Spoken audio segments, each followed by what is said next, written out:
considères comme un cinéphile? Plus comme un cinéaste, ouais.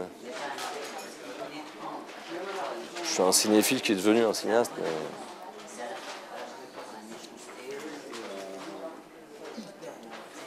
Comme disait Flaubert, les vaches ne boivent pas de lait, quoi. Quand on fait des choses, on les consomme moins.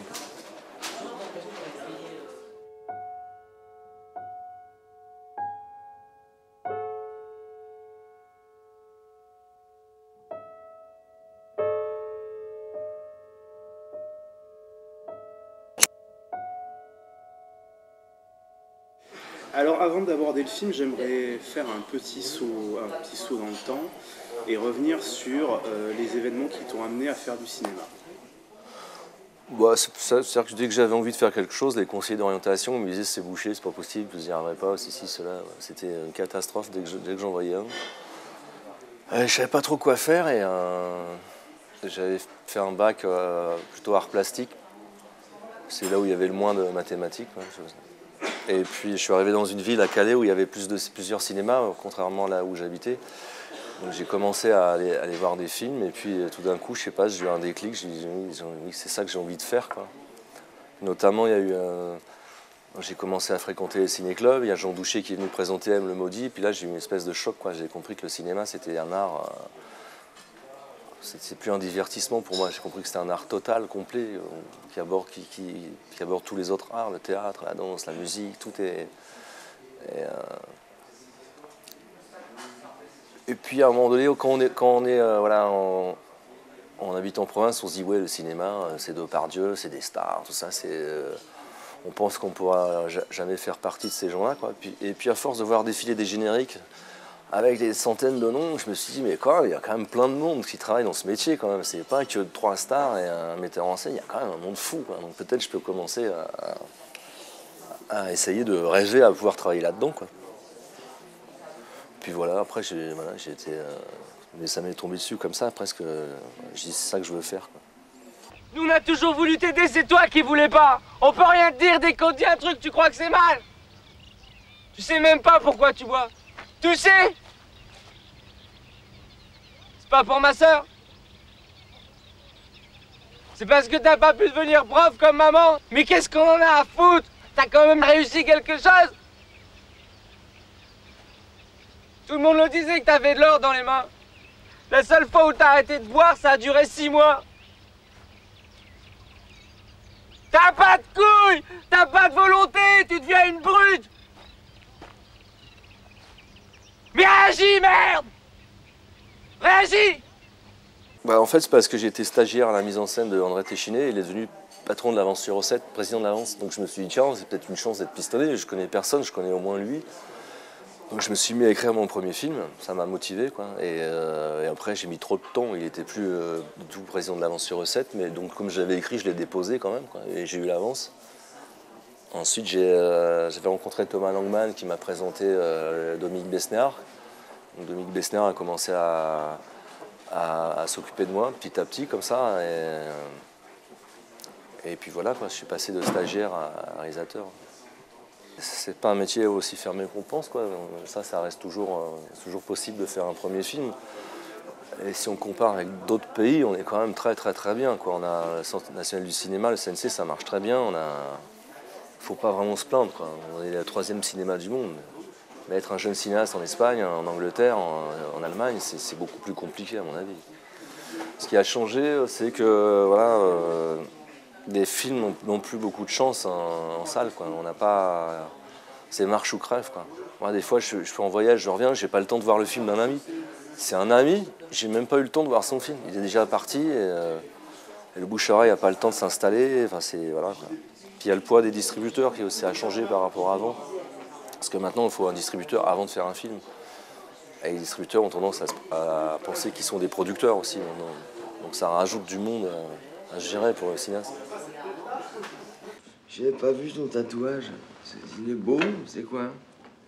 Ça, c'est mon signe du zodiaque chinois, quoi. Tu vois, les Chinois, ils ont des signes, c'est des animaux, puis moi, c'est le serpent, quoi.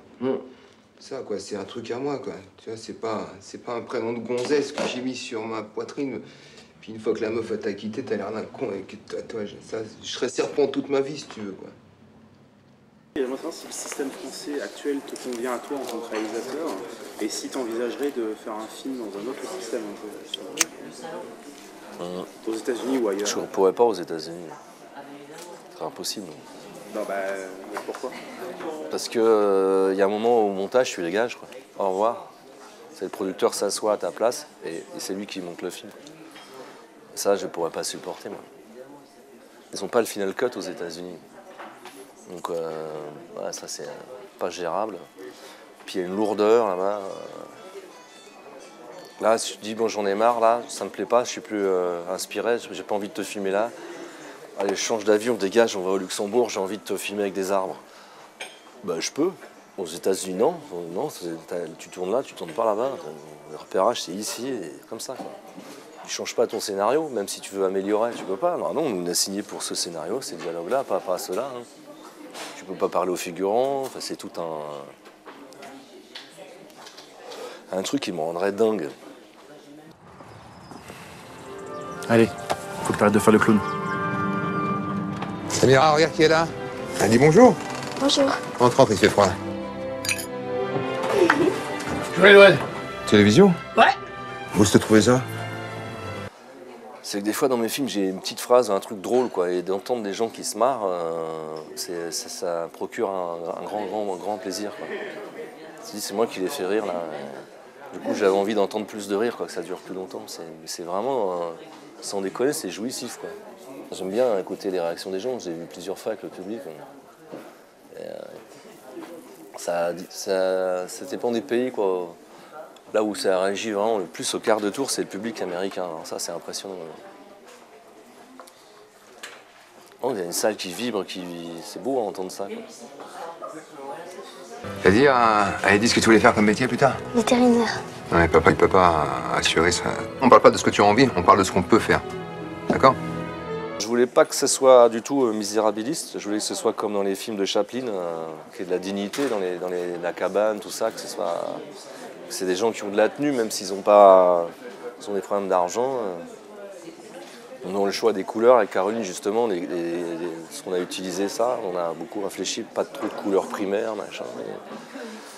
Et puis je voulais que ce soit totalement un film des années 70, mais que ce soit pas bavant, clinquant comme ça. Je voulais qu'il y ait des moments où on puisse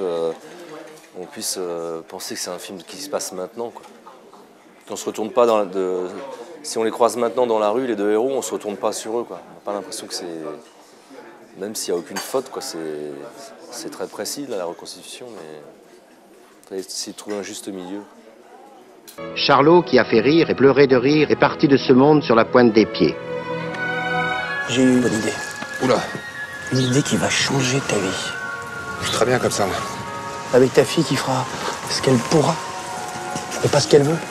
C'est quand même abracadabrant de voler Charlie Chaplin, quoi. Même en ayant fait le film, je trouve toujours ça abracadabrant.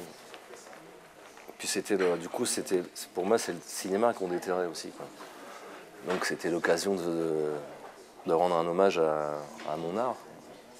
Il fallait vraiment s'inspirer pas d'une façon intellectuelle, d'une façon intelligente, mais pas intellectuelle. Il fallait tout ce que j'avais vu, toutes les heures que j'ai passées avec Chaplin en voyant ces films, tout d'un coup, il fallait que ça ressorte d'une façon instinctive, quoi.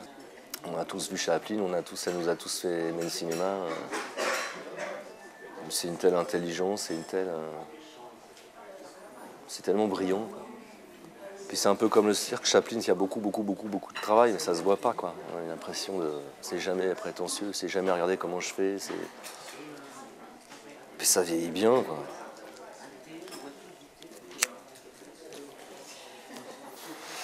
Vas-y, accouche. On va demander de l'argent à un ami. Tu sais qu'on a enterré Chaplin hier. Et qui est-ce qu'ils t'ont fait en prison?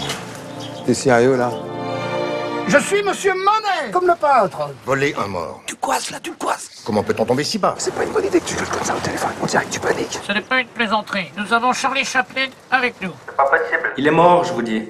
C'est nous qui avons son cercueil. Mais écoutez, passez-moi Monsieur Chaplin, s'il vous plaît. Le fait d'être acteur, ça apporte quelque chose à ta mise en scène? Oh bah oui, parce qu'on sait ce que c'est d'être acteur, donc on sait ce qu'on a besoin et on sait donc comment le dire aux autres, quoi. Puis, par exemple, moi, il y a certaines scènes, je ne découpe pas du tout. Je laisse un boulevard à mes acteurs pour qu'ils puissent s'approprier le texte, inventer des choses. Comme ils ont beaucoup de réparties, les deux, ça fonctionne bien. Et ça, c'est important. Si on découpe sans arrêt, l'élan est coupé, quoi. Et ça, quand on est acteur, on aime bien avoir des moments, des longs moments. Monsieur, je sais tout, là, j'ai tout préparé.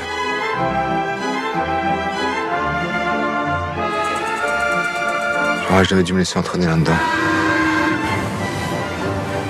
Tu me trouves rigolo? Ouais. Pour toi, chaque film, c'est une aventure différente? Ah bah oui. C'est ça qui est drôle, c'est ça qui est marrant, c'est de se dire je sais pas faire ce film-là, quoi. Donc je vais faire, quoi. Je vais apprendre. Je sais pas si je pouvais faire un western, je pourrais faire un western ou changer à chaque fois d'univers, c'est bien. Bah, c'est comme quand on est acteur. Hein. Moi, je fais un flic, après je peux faire Louis XVI avec Benoît Jacquot. À Versailles, ensuite je peux faire un conseiller fiscal juste après, quoi. C'est ça qui est drôle. Moi, par exemple, je serais incapable de faire 2 films policiers à la suite, quoi. J'en serais incapable, je m'ennuierais ou j'aurais l'impression d'aller au travail, ce serait impossible, quoi.